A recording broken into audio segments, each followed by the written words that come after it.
Hello everyone. इस video में हम इंडिया के पेलियोलिथिक और मेसोलिथिक इन दोनों ही एजेस का मैप वर्क डिस्कस करने वाले हैं। टू बिगिन विथ सबसे पहले डिस्कस करते हैं कि भारत में सबसे पुराने होमिनिड रिमेन्स हमें कहाँ से मिलते हैं।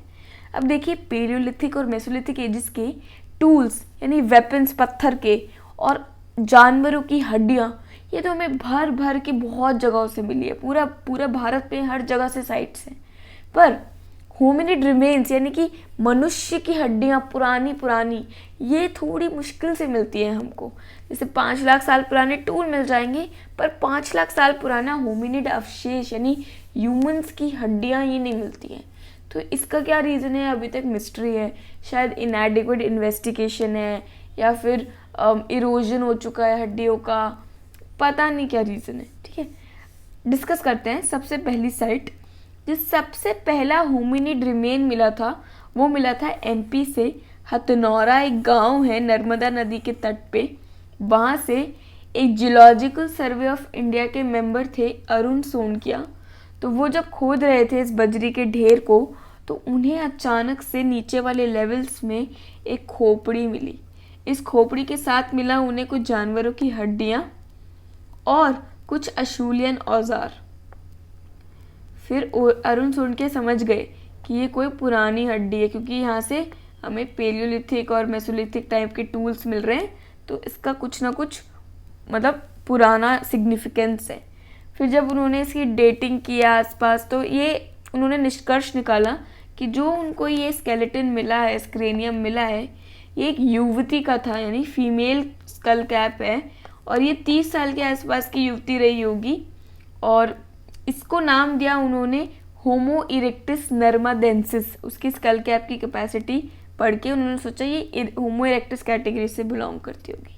ठीक है, नेक्स्ट जो था हमें होमिनिड अवशेष, वो भी हमें इसी एरिया से मिलने वाला था। वो है 1997 में एयर संख्यान को मिलता है। कमाल की बात यह है उनको भी इसी एरिया से मिलता है एक कंधे की हड्डी, एक क्लैविकल बोन। और उनका ये मानना था कि ये क्लैविकल बोन उसी युवती का है जिसका हमें क्रेनियम मिला है। फिर जो नेक्स्ट होमिनिड अवशेष है वो हमको साउथ में मिलता है ओडई से। ओडई चेन्नई में एक जगह है, चेन्नई इन तमिलनाडु। यहाँ से भी हमें एक स्कल कैप मिलता है। किसका? एक बच्चे का, एक चाइल्ड का स्कल कैप मिलता है। और इसकी डेटिंग की जाए तो अकॉर्डिंग टू पी राजेंद्रन, जिन्होंने इसका स्कल ढूंढा है, उन्होंने कहा ये करीब करीब 1.5 लाख साल पुराना है। ठीक है, 1.5 लाख साल पुराना ये स्कल कैप हो सकता है। और भी हमें होमिनिड रिमेन्स मिले हैं इंडियन सब कॉन्टिनेंट से, पर दिक्कत ये आती है फॉसिल्स में उनको डेट करना मुश्किल है एग्जैक्टली। और अगर आप किसी चीज़ को डेट नहीं कर पा रहे हो तो आप इसको कैसे बहुत पुराना होमिनिड रिमेन बोलोगे ना। तो किस बेसिस पे आप उसको मैप वर्क में डालोगे, किस बेसिस पे आप उसको एज अ अर्लीस्ट एविडेंस पढ़ोगे ह्यूमन एक्टिविटीज़ का और ह्यूमंस के एग्जिस्टेंस का। इसीलिए थोड़ा सा दिक्कत आती है। नेक्स्ट बात कर लेते हैं पेलियोलिथिक साइट्स की जो इंडिया में भर भर के हैं। और इन सभी साइट्स पे और कुछ नहीं, बस हमें पत्थरों के औजार मिले, उसके बेसिस पे सारी साइट्स हैं। इस मैप में मैंने कलर कोडिंग की हुई है। जो लोअर पेलियोलिथिक साइट्स हैं उनको मैंने रेड से, मिडिल को मैंने पिंक से और अपर को मैंने ब्लू से मार्क किया हुआ है। कुछ ऐसी भी साइट्स हैं जहाँ से तीनों के तीनों लेवल्स मिल रहे हैं। ठीक है, और कुछ ऐसी साइट्स भी हैं जो फैक्ट्री साइट्स हैं। थोड़ा सा इनके बारे में कर्सरी ग्लैंस ले लेते हैं। सबसे पहले इंडिया के बाहर जो हमें मिलती है वो है संघाओ केव्स। संघाओ केव्स पाकिस्तान में है। ये एक मिडिल पेलियोलिथिक साइट है। उसके बाद है पोटवार प्लेटू। इंडस और झेलम जो दो नदियां हैं ना, इनके बीच का जो प्लेटू है उसको पोटवार प्लेटू बोलते हैं। पोटवार प्लेटू से मिडिल पेलियोलिथिक साइट मिलती है। कश्मीर की बात करें तो यहाँ से अपर पेलियोलिथिक टूल्स मिल रहे हैं, अपर मिल रहे हैं। लद्दाख में टूल्स मिल रहे हैं। जम्मू में लोअर पेलियोलिथिक मिल रहे हैं। ये एक नदी बहती है यहाँ पे, सोहन नदी, उसके आसपास बहुत भर के टूल्स मिले हैं। तो पूरा की पूरा ऐसा बोलते हैं इंडस्ट्री थी यहाँ पे। तो इसको कहते हैं सोहन नदी उद्योग। ये 20 लाख साल पुराना था करीब करीब। फिर आगे आते हैं, लाहौर से मिलते हैं हमको, पाकिस्तान में ही है लाहौर अभी भी। फिर उसके बाद चंडीगढ़ वाले एरिया से मिलते हैं। दिल्ली से भी इनफैक्ट हमें लोअर लेवल्स के टूल्स मिल जाते हैं। यहाँ पे यमुना नदी के आसपास और जो दिल्ली में रिज जा रही है अरावली की, उसके आसपास हमको ये टूल्स देखने को मिलते हैं। नेक्स्ट राजस्थान की बात करें तो डिडवाना से हमें लोअर टूल्स मिलते हैं और मिडिल भी मिलते हैं। ये करीब करीब 4 लाख साल पुराने टूल्स हैं। फिर आता है जोधपुर एक फैक्ट्री साइट रहा था। यहाँ पे एक पहाड़ियाँ थी, मोगरा पहाड़ियाँ, तो वो एक फैक्ट्री साइट थी और यहाँ से हमें लोअर, मिडिल, अपर तीनों लेवल्स के टूल्स मिलते हैं। नेक्स्ट है बूढ़ा पुष्कर, ये एक अजमेर में लेक है, इसके आसपास से हमें मिडिल पेलियो टूल्स मिलते हैं। फिर है नागौर से भी हमको पेलियो और मिडिल दोनों मिल जाते हैं। ठीक है, ये तो हो गई राजस्थान की बात। अब बात कर लेते हैं सिंध की। सिंध जो है वहाँ से हमें रोहड़ी हिल्स से और माइलस्टोन 101 से क्या है, काफ़ी सारे औजार देखने को मिलते हैं और वो भी छिलके भी मिलते हैं। तो ऐसा लगता है ये फैक्ट्री साइट्स रही होंगी, रोहरी हिल्स और माइलस्टोन 101। ये लूनी नदी घाटी उद्योग भी है। ये लूनी नदी के आसपास जो पूरा की पूरा इंडस्ट्री थी एक तरीके से, मतलब इतने टूल्स बने कि इसको लूनी नदी इंडस्ट्री बोल दिया है, लूनी नदी के आसपास वाली एरिया को। या मिडिल पेलियोलिथिक टूल्स मिले थे, ये भी राजस्थान को करस्पॉन्ड करती है। नेक्स्ट आते हैं गुजरात वाले एरिया में, तो साबरमती नदी है, उसकी वैली में मिलते हैं लोअर के टूल्स। फिर विसदी से, रोजड़ी से, हिरन वैली इम्पॉर्टेंट है, हिरन वैली से मिलते हैं हमको, यहाँ से लोअर भी मिलते हैं, मिडिल भी। और ये 1,88,000 मतलब 1,88,000 साल पुरानी है कम से कम। नेक्स्ट आ जाते हैं ये इस एरिया में, इसको आप शायद मालवा वाला एरिया कह सकते हैं रफली, बेडच बेसिन, मंडसौर, यहाँ से हमको टूल्स मिलते हैं। फिर यूपी की बात करते हैं। यूपी में हमें कल्पी से मिलते हैं 45,000 साल पुराने तक के टूल। ये तो मिडिल पेलियोलिथिक की डेट है। और यहाँ से हमें लोअर पेलियोलिथिक के भी टूल मिल जाते हैं। कल्पी यूपी में एक बहुत पुरानी साइट है। फिर झांसी से मिलते हैं। फिर कल्पी के बाद इम्पोर्टेंट साइट है बेलन वैली। यहाँ से लोअर से लेके पेलियोलिथिक पूरा, मैंने बताया था ना, कुछ कुछ जगह ऐसे होती हैं जहाँ तीनों की तीनों ऑक्यूपेशन लेवल देखने को मिलते हैं, तो बेलन वैली वो जगह है। यहाँ पे लोअर, मिडिल, पेलियो, अपर तीनों को मिलते हैं एविडेंस। अगर अपर की बात करें तो एक इंटरेस्टिंग बात यह है कि अपर पेलियोलिथिक वाले स्केल से हमें यहाँ पे भेड़, बकरी और कैटल, इन तीनों की हड्डियाँ मिली है। वाइल्ड वैरायटी है, डोमेस्टिक नहीं है, वाइल्ड वैरायटी है ना। लेकिन इंटरेस्टिंग बात यह है कि इस एरिया में ये कैटल, शीप और गोट ना इंडिजिनस अवेलेबल नहीं है और लोकली अवेलेबल नहीं है। तो क्या इन्हें, इन लोगों, यहाँ के रहने वाले न्यूलिथिक एज के लोग या फिर पेलियोलिथिक और मेसोलिथिक एजेस के लोग, ये जो भी रहे हैं, क्या ये बाहर से एनिमल्स को लेके आए थे? अगर ऐसा है तो मतलब ये अर्लीस्ट एविडेंस हो सकता है एक डोमेस्टिकेशन अटेम्प्ट करने का। ओके, ये इंटरेस्टिंग है सुनने में। नेक्स्ट है मिर्ज़ापुर, फिर है बाघौर एक अपर साइट है। उसके बाद है ललितपुर, सागर, बीना, रायसेन एमपी में है, भोपाल एमपी, भीमबेटका ये भी एमपी में है। ये साइट तो लोअर पेलियोलिथिक साइट है, यहीं से मिलने लग जाते हैं। भीमबेटका में तो नर्मदा नदी के ऊपर है भीमबेटका, लेकिन इसमें पेंटिंग्स हमें मेसोलिथिक से मिलती है। ठीक है, तो टूल्स हमें लोअर से मिल रहे हैं, पेंटिंग्स हमें मेसोलिथिक से मिलती है। दामोह एमपी में।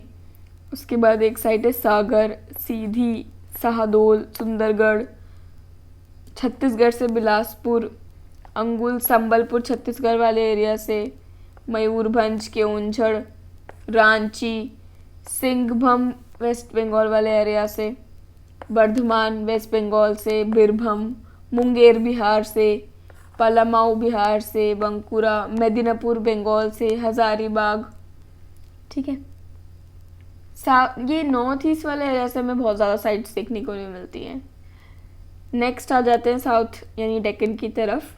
यहाँ से जो तापी नदी है उसके नीचे हमें एक साइट मिलती है नेवासा। ये एक लोअर साइट है और मिडिल साइट भी है, 3.5 लाख साल पुरानी है।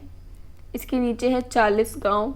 फिर है नासिक, ठीक है, नासिक, आदिलाबाद, ये मुंबई का जो कोस्ट है यहाँ से मिलती है, पुणे से मिलती है, करीमनगर, नालगोंडा, फिर कर्नाटक में नागार्जुन कोंडा है, उधर से मिल जाती है। हुंसगी कर्नाटक वैली जो है हुंग्सगी एक इम्पॉर्टेंट साइट है, कर्नाटक से लोअर वाली साइट है ये। और फिर कर्नाटक की मालप्रभा घाटप्रभा वैली से भी हमें लोअर से लेके अपर तक, लोअर मिडिल अपर तीनों लेवल्स के एविडेंस मिलते हैं। फिर है कुरनूल 20,000 साल पुराना, फिर है कुरनूल, ये 20,000 साल पुराना है। यहाँ से मतलब अपर वाले लेवल्स का ही मिल रहा है। एनिमल बोन्स के टूल्स मिले हैं, सिर्फ और सिर्फ एनिमल्स के टूल्स मिलते हैं, थोड़ा इंटरेस्टिंग है। चित्तूर अपर लेवल का है। नेल्लौर, उसके बाद यहाँ है गुडियाम केव्स, ये चेन्नई में है लोकेटेड केव्स, तमिलनाडु वाले एरिया में। गुडियाम केव्स से हमें लोअर से लेके अपर तक के एविडेंस मिलते हैं। फिर एक बहुत रिच साइट है अतिरम पक्कम, अतिरम पक्कम से हमें लोअर से लेके अपर तक के सारे लेवल्स के टूल्स मिलते हैं, एशूलियन टूल्स मिलते हैं, एनिमल के फुटप्रिंट मिले हैं और फॉसिल टीथ्स मिले हैं 2-3 जानवरों के, जैसे horse, nilgai etcetera. Next site है पालघाट केरला से, और इसके साथ ही हमारी जो सारी पेलियोलिथिक टूल्स हैं, सारे पेलियोलिथिक टूल्स वाली साइट्स हैं वो कंप्लीट हो जाती हैं। नेक्स्ट हम बात करते हैं मेसोलिथिक साइट्स की। मेसोलिथिक साइट्स ज़्यादा नहीं है as compare to palaeolithic. Mesolithic sites में सबसे पहले है दिल्ली, उसके बाद है बागौर राजस्थान का। ये राजस्थान में जो साइट है ना, ये बेस्ट डॉक्यूमेंटेड मेसोलिथिक साइट मानी जाती है इंडिया की, कि यहाँ बहुत एक अच्छे तरीके से आर्कियोलॉजिस्ट को लेयर बाय लेयर ऐसे एविडेंस देखने को मिलते हैं कि कैसे 5000 BC के आसपास से तो लोग ने यहाँ रहना स्टार्ट किया है। उसके बाद डोमेस्टिकेट किए जानवर जैसे शीप, गोट, कैटल, और स्टोन फाउंडेशन डाल के घर बनाने की कोशिश की है। थोड़े बहुत माइक्रोलिथ्स भी मिल गए हैं।